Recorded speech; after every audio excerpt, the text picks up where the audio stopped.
सत्संगत जी, प्यार से कहना धन निरंकार जी। स्वागत है आप सभी का हमारे YouTube चैनल सोना इंस्पायर विचार पर। इस वीडियो की शुरुआत करने से पहले दास आपसे हाथ जोड़कर एक भावपूर्ण निवेदन करना चाहता है। हमारा उद्देश्य आपके जीवन में सकारात्मक शांति और प्रेरणा का संचार करना है। हर रोज हम आपके लिए एक नई प्रेरणादायक वीडियो लाते हैं। इन वीडियो के माध्यम से हम आपके जीवन में आत्मविश्वास, शांति और प्रेम का संदेश पहुंचाना चाहते हैं। आपसे निवेदन है, कृपया हमारे चैनल को सब्सक्राइब करें और नोटिफिकेशन को ऑन करना न भूलें, जिससे कि आप किसी भी अनमोल साखी, सत्संग या संदेश से वंचित ना रहे। आज की हमारी कहानी का विषय है सत्संगत जी, प्यार से कहना धन निरंकार जी। सत्संगत जी, आशा करता हूँ सतगुरु माता जी की कृपा से आप सभी अच्छे होंगे। सत्संगत जी, आप जी के चरणों में बहुत ही सुंदर सत्संग विचार, जिसका विषय है सेवा का महत्व। आइए सत्संगत जी जानते हैं। सत्संगत जी, सेवा का अर्थ है निस्वार्थ भाव से दूसरों की सहायता करना और समाज के प्रति अपनी जिम्मेदारी निभाना। यह न केवल व्यक्ति के आत्मविकास का माध्यम है, बल्कि सामाजिक सद्भाव और मानवता के उत्थान का भी आधार है। सत्संगत जी, सेवा का महत्व मानवीय मूल्यों का विकास। सेवा से करुणा, सहानुभूति और परोपकार की भावना विकसित होती है, जो व्यक्ति को अधिक संवेदनशील और उदार बनाती है। समाज में सौहार्द, जब लोग एक दूसरे की मदद करते हैं तो समाज में एकता और सहयोग की भावना मजबूत होती है, जिससे एक सशक्त और शांतिपूर्ण समाज का निर्माण होता है। सेवा करने से व्यक्ति को आंतरिक संतोष और मानसिक शांति मिलती है, जो आत्मिक सुख का एक महत्वपूर्ण स्रोत है।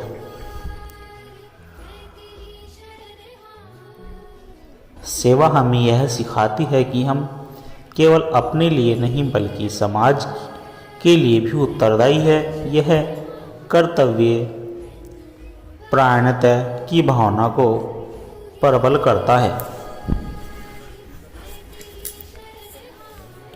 सेवा से समाज में शिक्षा, स्वास्थ्य, स्वच्छता और अन्य क्षेत्रों में सुधार लाने में मदद मिलती है, जिससे देश की प्रगति सुनिश्चित होती है। सभी धर्मों में सेवा को एक महान कार्य माना गया है। यह ईश्वर भक्ति का एक महत्वपूर्ण अंग है, क्योंकि सेवा ही सच्ची पूजा मानी जाती है। सेवा केवल एक कार्य नहीं, बल्कि एक महान धर्म और जीवन जीने की एक उत्कृष्ट शैली है। जब व्यक्ति निस्वार्थ भाव से सेवा करता है, तो न केवल वह दूसरों की जीवन संवारता है, बल्कि स्वयं भी आत्मिक उन्नति की ओर अग्रसर होता है। इसलिए हमें अपने जीवन में सेवा को एक महत्वपूर्ण स्थान देना चाहिए। सत्संगत जी, सेवा का महत्व गुरु वाणी, संतों और कवियों की वाणी में अनेक बार बताया गया है। सेवा को सबसे बड़ा धर्म माना गया है और इसे आत्मिक उन्नति का साधन कहा गया है। सत्संगत जी, सच्चा लंगर। गुरु नानक देव जी अपने शिष्य भाई मर्दाना के साथ यात्रा कर रहे थे। रास्ते में वे दो गांवों में रुके। एक गांव में लोग बहुत अभद्र और असभ्य थे, लेकिन दूसरे गांव में लोग बहुत ही सेवा भाव से उनका सत्कार कर रहे थे। गुरु नानक जी ने पहले गांव के लिए आशीर्वाद दिया कि वे वहीं रहे, जबकि दूसरे गांव के लिए प्रार्थना की कि वे बिखर जाए। जब शिष्यों ने कारण पूछा तो उन्होंने कहा कि बुरे लोग एक जगह रहे तो समाज को कम नुकसान होगा, लेकिन अच्छे लोग जहाँ जहाँ जाएंगे वहाँ सेवा और प्रेम का प्रकाश फैलाएंगे। इससे सेवा की महिमा स्पष्ट होगी। सेवा कर, फल की चिंता मत कर, जैसे वृक्ष फल देता है। कबीरदास जी कहते हैं कि हमें बिना किसी स्वार्थ के सेवा करनी चाहिए, ठीक वैसे ही जैसे एक वृक्ष अपने फल स्वयं नहीं खाता बल्कि दूसरों के लिए देता है। सेवा का सच्चा रूप यही है कि उसे बिना किसी अपेक्षा के किया जाए। मन चंगा तो कसौटी में गंगा। रैदास जी एक संत और चर्मकार थे। एक बार किसी ने उनसे पूछा कि वे गंगा स्नान क्यों नहीं करते। इस पर उन्होंने कहा कि यदि मन पवित्र है और सेवा भाव सच्चा है तो कहीं भी किया गया कार्य पुण्य ही होता है। इससे यह सिद्ध होता है कि सच्ची सेवा वही है जो मन से की जाए। परहित सरिस धर्म नाही भाई, पर पीड़ा सम नाही अधमाई। तुलसीदास जी कहते हैं कि दूसरों की भलाई करना सबसे बड़ा धर्म है, जबकि दूसरों को कष्ट देना सबसे बड़ा पाप। सेवा भाव से किया गया कार्य ही सच्ची भक्ति और धर्म है। गुरु गोविंद जी ने कहा था, सेवा करत होए निहाल, तीसु भवे निश्चल जन्म सफल। जो भी व्यक्ति निस्वार्थ सेवा करता है वह सदा आनंदित रहता है और उसका जीवन सफल होता है। सभी संतों, गुरुओं और कवियों ने सेवा को सबसे बड़ा धर्म माना है। सेवा हमें सच्चा सुख देती है और हमारे जीवन को सार्थक बनाती है। इसलिए हमें निस्वार्थ भाव से सेवा करनी चाहिए ताकि हमारा जीवन और समाज दोनों समृद्ध बन सके।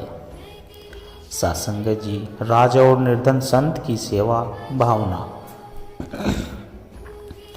प्राचीन काल की बात है, एक बड़े राज्य में वीर सिंह नाम के राजा का शासन था। राजा बहुत धर्मपरायण और न्यायप्रिय था, लेकिन उसे अपने राज्य की भलाई के लिए एक समस्या परेशान कर रही थी। उसके राज्य में लोग सेवा और परोपकार के महत्व को भूलते जा रहे थे। राजा ने कई घोषणाएं की, मंदिरों में दान किया, गरीबों को भोजन दिया, लेकिन फिर भी उसे लग रहा था कि लोग केवल स्वार्थ के लिए जी रहे हैं। एक दिन राजा ने अपने गुरु से इस समस्या का समाधान पूछा। गुरु ने मुस्कुराते हुए कहा, राजन, सेवा का वास्तविक अर्थ तभी समझ आएगा जब तुम स्वयं इसे अनुभव करोगे। गुरु ने राजा को एक निर्धन संत के बारे में बताया जो पास के जंगल में रहता था और निस्वार्थ सेवा करता था।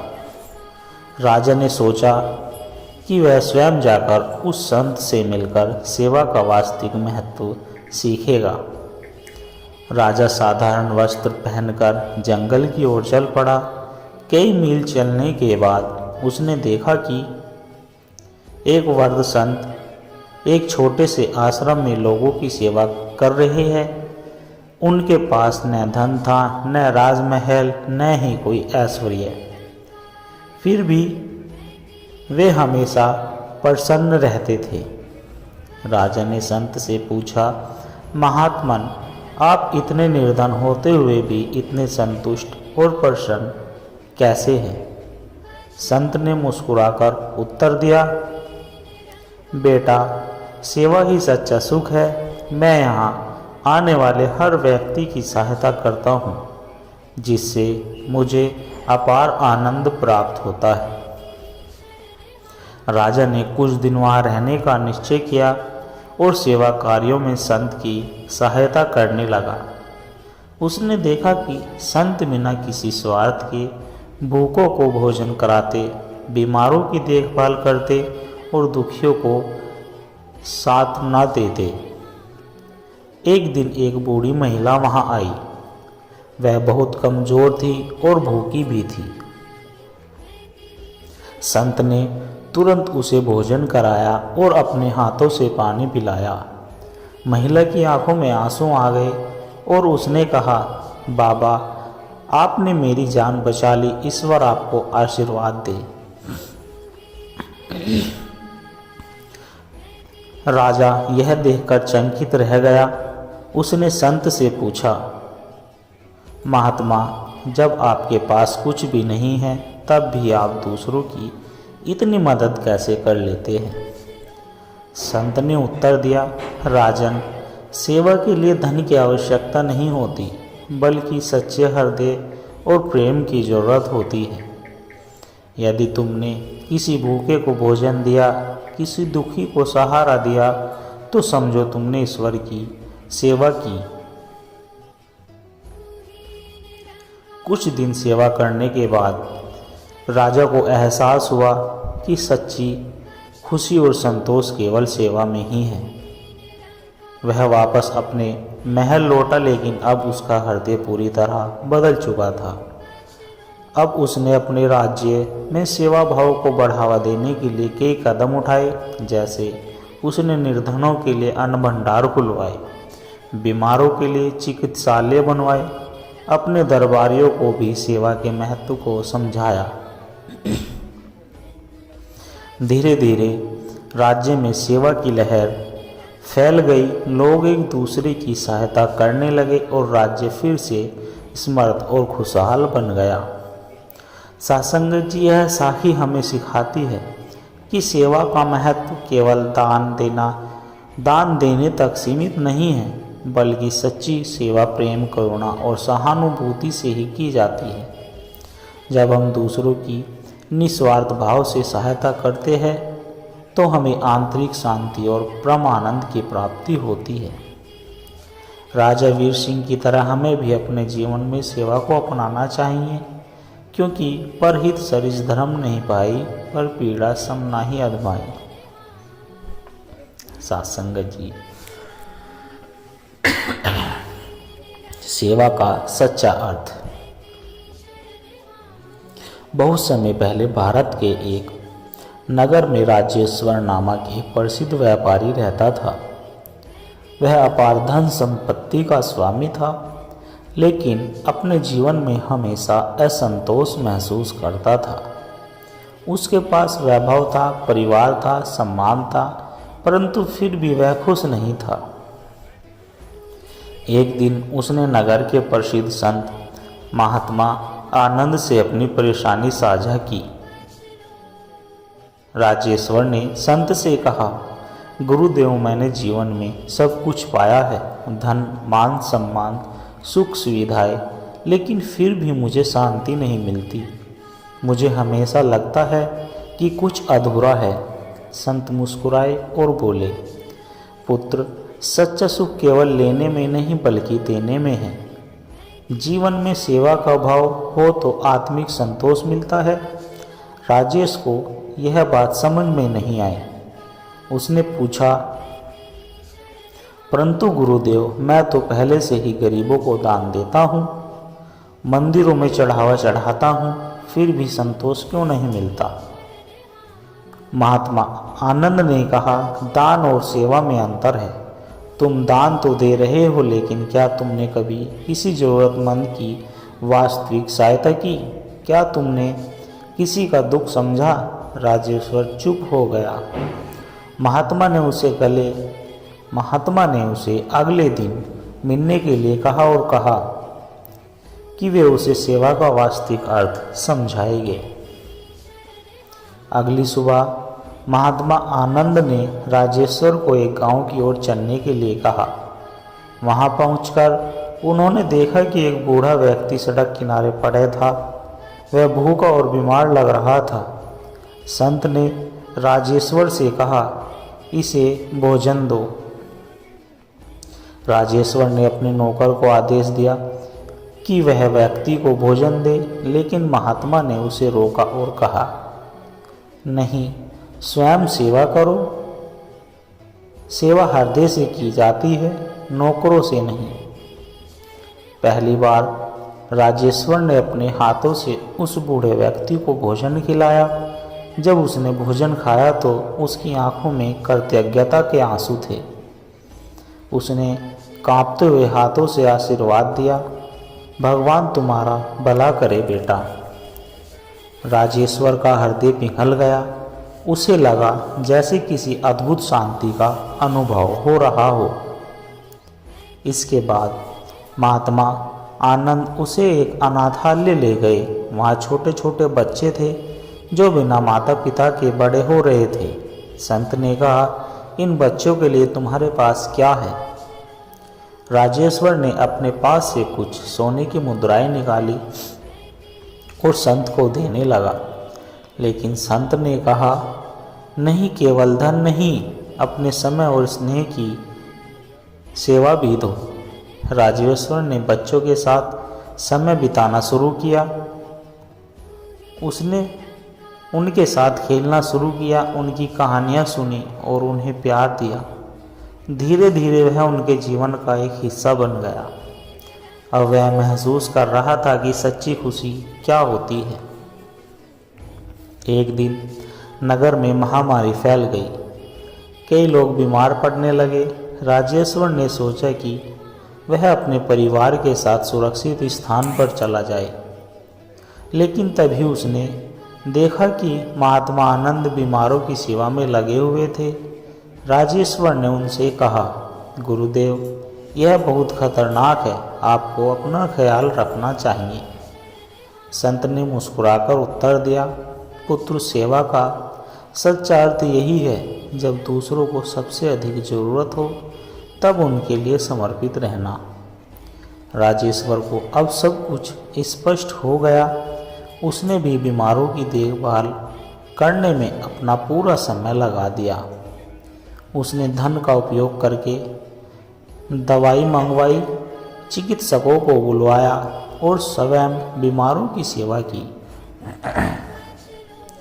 धीरे धीरे महामारी पर नियंत्रण पा लिया और नगर के लोग राजेश्वर के इस नए रूप को देखकर आश्चर्यचकित थे।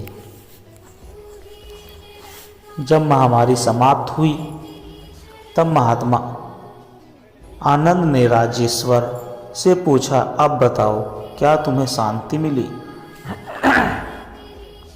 राजेश्वर की आंखों में आंसू थे। उन्होंने कहा, गुरुदेव, आज मुझे समझ आया कि असली सुख केवल धन में नहीं आता,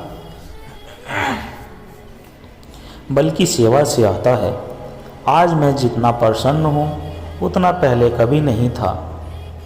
अब राजेश्वर ने अपने जीवन को सेवा के लिए समर्पित कर दिया। उसने अपने व्यापार से अर्जित धन का एक बड़ा भाग गरीबों और ज़रूरतमंदों की सहायता के लिए लगा दिया। उसने अस्पताल, अनाथालय और विधवालय खुलवाए। लेकिन सबसे महत्वपूर्ण बात यह थी कि अब वह केवल दान नहीं करता था, बल्कि स्वयं सेवा करता था। साथ संगत जी, इस कहानी से हमें यह शिक्षा मिलती है कि सेवा केवल धन देने तक सीमित नहीं है। सेवा का सच्चा अर्थ समय देना, प्रेम देना और निस्वार्थ भाव से किसी की सहायता करना है। जब हम सेवा भाव से कार्य करते हैं तो न केवल दूसरों का जीवन संवरता है, बल्कि हमें भी आत्मिक शांति और सच्चे सुख की प्राप्ति होती है। सेवा ही सच्चा धर्म है, सेवा ही सच्चा सुख है। साथ संगत जी, सच्ची खोज। बहुत समय पहले की बात है। एक नगर में आरव नाम का एक युवक रहता था। वह अत्यंत बुद्धिमान और धनवान था, लेकिन उसके मन में हमेशा एक प्रश्न उठता था, जीवन का सच्चा उद्देश्य क्या है? उसने विद्वानों से पूछा, शास्त्रों में पढ़ा, मंदिरों में पूजा,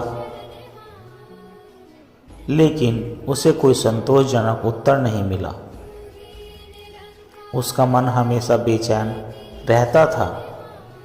एक दिन नगर में एक महान संत महात्मा दिव्यानंद ने आगमन की सूची मिली। कहा जाता था कि वे आत्मज्ञान प्राप्त कर चुके थे और जिसने भी उनसे मार्गदर्शन लिया उनका जीवन बदल गया। आरव ने निश्चय किया कि वह संत से मिलकर अपने प्रश्नों का उत्तर खोजेंगे। आरव संत दिव्यानंद के पास पहुंचा और विनम्रता पूर्वक बोला, गुरुदेव, मैं जीवन का सच्चा उद्देश्य जानना चाहता हूँ, कृपया मेरा मार्गदर्शन करें। संत ने मुस्कुराकर कहा, बेटा, सत्य की खोज आसान नहीं है, इसके लिए धैर्य और समर्पण चाहिए। यदि तुम सच में उत्तर चाहते हो तो पहले मेरी एक परीक्षा पास करनी होगी। आरव ने सहमति दी। संत ने उसे एक मिट्टी का दीपक दिया और कहा, इस दीपक की लौ को बुझने मत देना। इसे लेकर नगर के चारों ओर घूमो और वापस आओ। यदि लौ बुझ गई तो तुम सत्य के योग्य नहीं हो। आरव ने दीपक लिया और नगर का भ्रमण करने के लिए निकल पड़ा।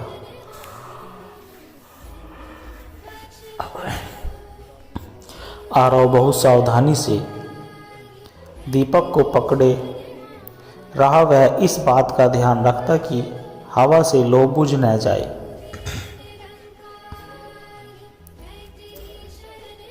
रास्ते में लोग उसे बुलाते, बाजार की चहल पहल उसे आकर्षित करती, लेकिन उसका ध्यान केवल दीपक पर था। वह न तो इधर देखता न उधर देखता, न ही किसी से बात करता।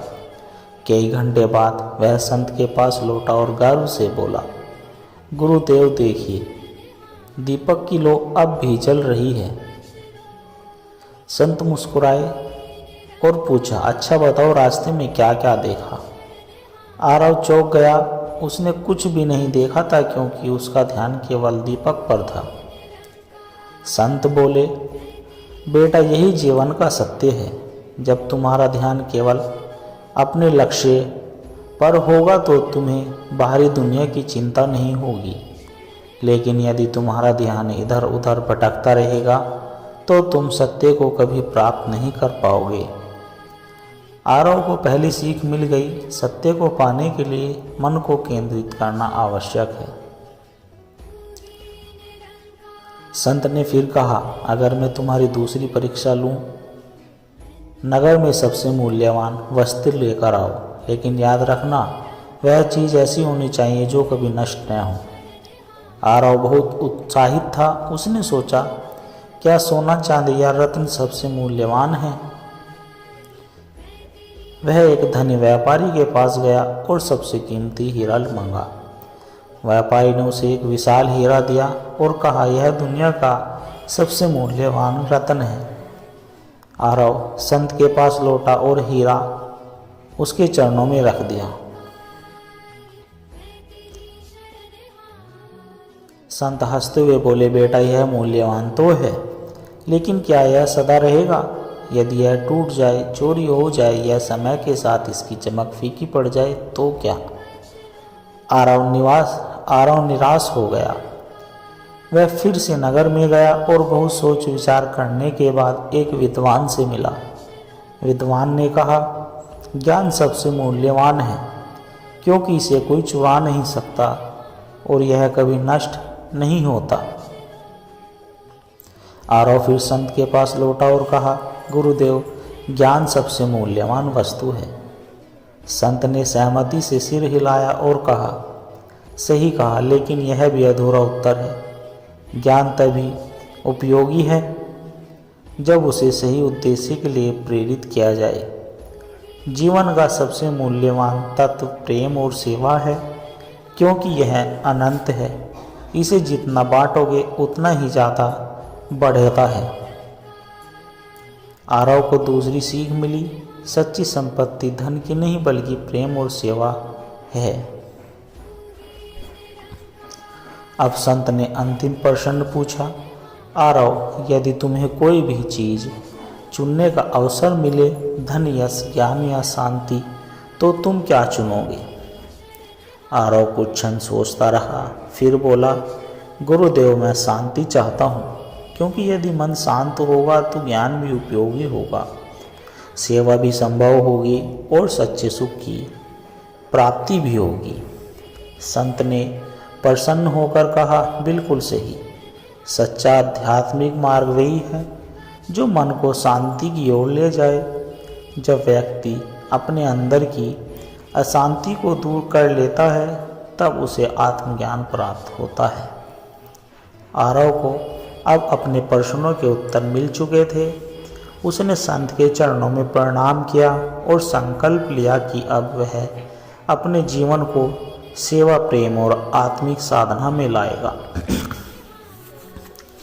साथ संगत जी, इस कहानी से हमें यह शिक्षा मिलती है कि एकाग्रता और ध्यान जीवन के लक्ष्य को पाने के लिए आवश्यक है। सच्ची संपत्ति ज्ञान, प्रेम और सेवा है, न कि केवल धन। अनंततः आध्यात्मिक शांति की सबसे बड़ा सुख है। जब हम अपने जीवन में बाहरी दुनिया की छाव को छोड़कर आत्मिक शांति और प्रेम की ओर बढ़ते हैं, तभी हम सच्चे आध्यात्मिक मार्ग पर चलते हैं। जो स्वयं को पहचान लेता है वही संसार के सभी रहस्यों को समझ सकता है। सत्संगत जी, आप जी को दास के द्वारा कहे गए आध्यात्मिक कहानी विचार, प्रेरणादायक कहानी विचार अच्छे लगे हो तो लाइक, कमेंट, शेयर और चैनल को सब्सक्राइब कर दे और दास को आशीर्वाद दे कि आप जी के चरणों में हर रोज ऐसे ही विचार लेकर आता रहे। सत्संगत जी, प्यार से कहना, धन निरंकार जी।